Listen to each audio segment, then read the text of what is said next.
Welcome back to part 2. If you haven't already watched part 1, please click the link in the upper right part of this window and go watch that. Otherwise, some of this information isn't going to make sense to you.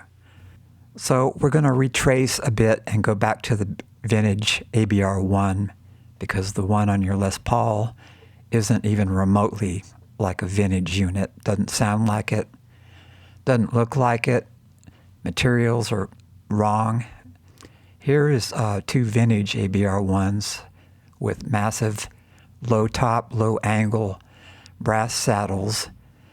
And here is a Gibson historic ABR1 on the top and a vintage ABR1 on the bottom. The historic has high peaked, skinny saddles with very skinny, small tops on them versus the more massive, low angle, wide tops on the vintage ABR1.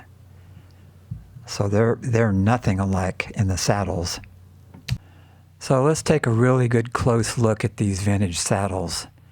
They seem to have been cast in a T-shaped brass bar, then cut on a mill. You can see the saw marks there. And they're just a different shape than the modern saddles are. And I'll show that in a minute here. The casting of the bar seems to have been very smooth and not real angular. So this is a really crude way to make these saddles. And so the bar was chopped up with a milling saw, and that's why you see the saw marks on them. And that's one way to date them, because the earliest ones had those saw marks on the backside of the saddles. So here's a side view of the vintage saddle. The actual top of the saddle where the string sets is the upper right top. And you can see how wide it is. Then you can see how low angle the slope is going down from there. So these little saddles are kind of beefy. They're not real tall and they have wide tops on them. So this is going to make your string sound a lot warmer than something with a sharp peak and a tall angle on it.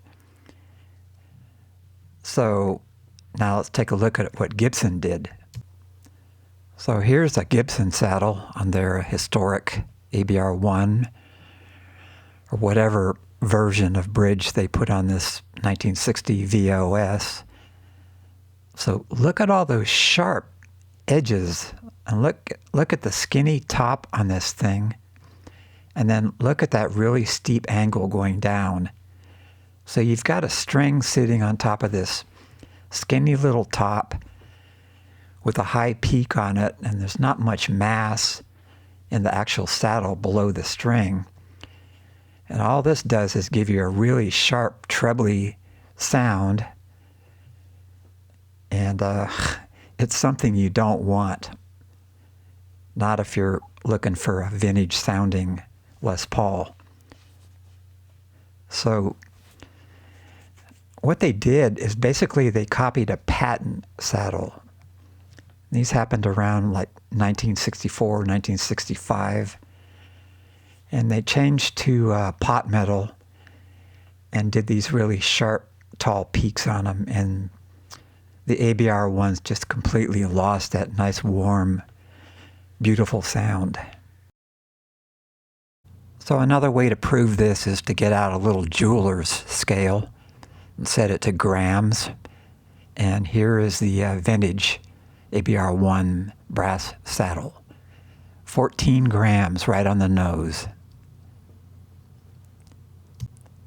And here's the Gibson saddle. Now these are brass, but look at the weight. 12.4 grams. And this is supposed to be a historic replica ABR1. It's not even a patent copy. It's just a piece of So where does this mass come from? Well, here's the width of the vintage saddle, 0.3590 inches. But the width of the modern saddle is 0.3605, so that's bigger. So what's going on here? So the vintage saddle is 0.1325 inches wide, not wide, thick. But take a look at the modern saddle, it's 0.1245 thick. So the mass of the modern one just isn't there. The vintage one has mass, low angle, wide top, and that's what's giving you great tone. If you try to buy replacement saddles and you have a vintage ABR1, this is what you get sent to you in the mail, and they don't fit. The adjuster screws don't fit, so you're just out of luck. Now, the final piece of the puzzle, and it's not a puzzle, is the body castings were made of an alloy called Zamak, Z-A-M-A-K. But what you don't know is that Zamak has 6 different types of alloys, and these vary in hardness. The original and most desired ABR1s that are going to cost you a lot of money to buy if you find a good vintage one were the softest alloy. And now and then they would collapse because back in those days we were all playing black diamond strings, and they were 12 gauge, 13 gauge, and just about impossible to bend. So yeah, you put those heavy strings on a soft bridge like that and tune them up, and that's a lot of stress on this big chunk of zinc aluminum alloy. But in the early 70s, we got slinky strings, and nobody's bridges collapsed. So all these replicas, most of them aren't even made in the United States, are using a hard Zamak alloy. So if you combine that with these tall, high-peaked, sharp bridges on a hard body casting, you're getting something that's just kind of awful. And nobody is copying these old bridges, these old ABR1s. It's just not happening, and nobody seems to be interested. Yet the hype is there. They'll tell you, our bridges got vintage tone. No, they don't. So let's take a little listen here to Gibson's stainless steel bridge post in the Gibson 60 VOS.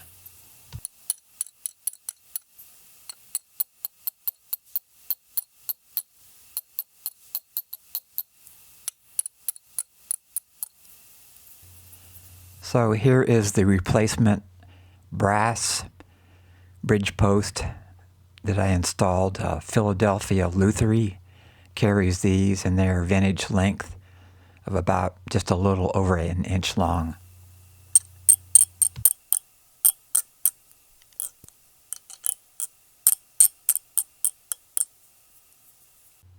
So what did we actually just hear?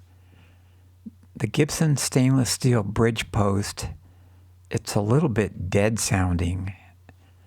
It's there's just something missing.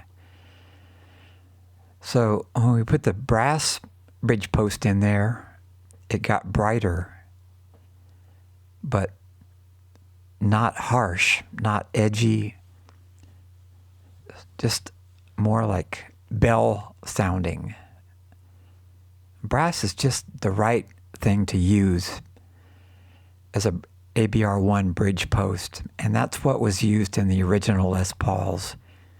And again, it just works. Here's what I use for replacement bridges on all my guitars and Gibson Les Pauls. They're not actually vintage correct, but compared to original ABR1s, the Faber ABR-H sounds nearly identical, but is a little bit more bassy. On this guitar, even the original bridge on it fits really tight, and it's not exactly a good quality fit, but that's Gibson. So here we are demonstrating unplugged recordings of the original Gibson hardware versus my replacement with the closest vintage matching materials. Because the unplugged sound of your guitar, the acoustic sound of your guitar, that's what the pickups are hearing. And if you've got steel parts in your wheels and posts and, in an ABR1 that just is nothing like an original ABR1, your pickups hear that, and that's the sound you're going to get. And it's not going to get any better if you buy different pickups or put different pots or different tone caps in there. It all starts with the basics. So you're not going to hear a huge difference here, but what you hear is a dramatic difference and a basically jangly, kind of harsh, confused sound that the Gibson hardware gives you versus going backwards to what was mostly on the original vintage Les Pauls. So you hear an increase in treble, but it's not harsh, and the peak frequencies are more balanced. They're not spiky, going way up in certain regions, and they're more cohesive. And when you plug your guitar in after this kind of change, it's like rebirth. You just want to keep playing because something is there that Gibson did not give you. So here we go. Take a listen and judge for yourself.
So what does all this really mean?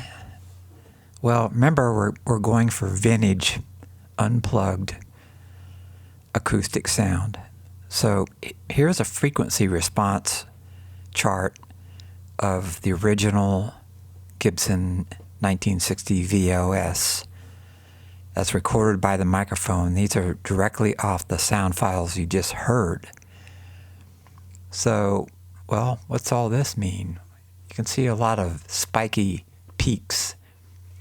Now this is the replaced hardware. It's not as spiky. It's a little more balanced. It's what it is.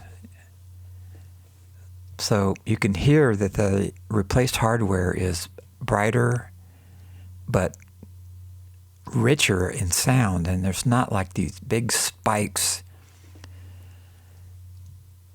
and harsh things going on. So here we are comparing them to both together. The purple is the original hardware that Gibson used, and the green is the replaced vintage correct materials, mostly the bridge and the thumb wheel and the posts. So it's more balanced. There aren't these freaky high peaks sticking out, but towards the end of the spectrum, it's a little bit brighter. So that's what we're looking for. And in part 3, we're going to listen to recordings of the original Gibson stock hardware, the low bidder stuff, versus the replaced, more correct vintage material match. That once you hear the difference between the amplified versions, you're going to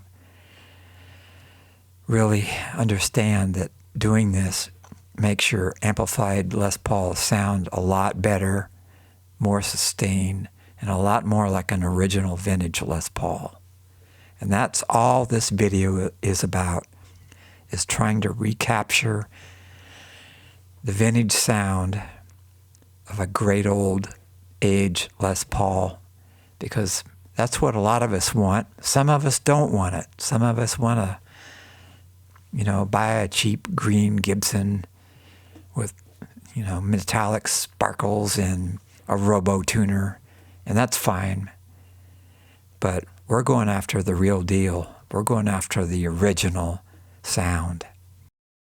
Okay, we made it through part 2 here, and in part 3, you're going to hear a friend's original 1957 Gold Top played unplugged, and we'll compare that with this guitar unplugged.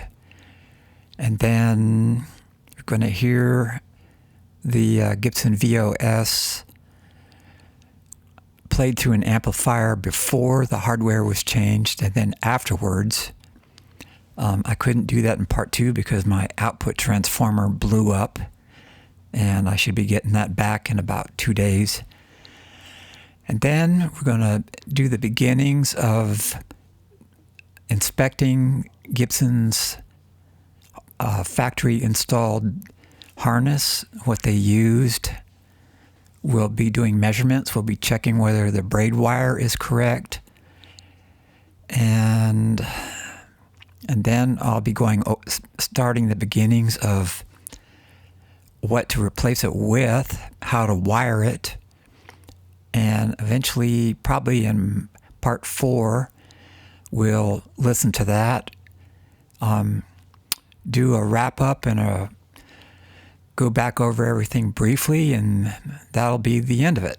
And then from there, it's up to you. If you want your factory Gibson Les Paul or one of the clones or even one of the Chinese Epiphones, doing these things to them will vastly change your guitar. And really, you won't believe what it will do. And these things aren't really expensive, and the payoff is just priceless. So see you here in part 3. Thanks for watching, and thanks for supporting my work, and see you next time.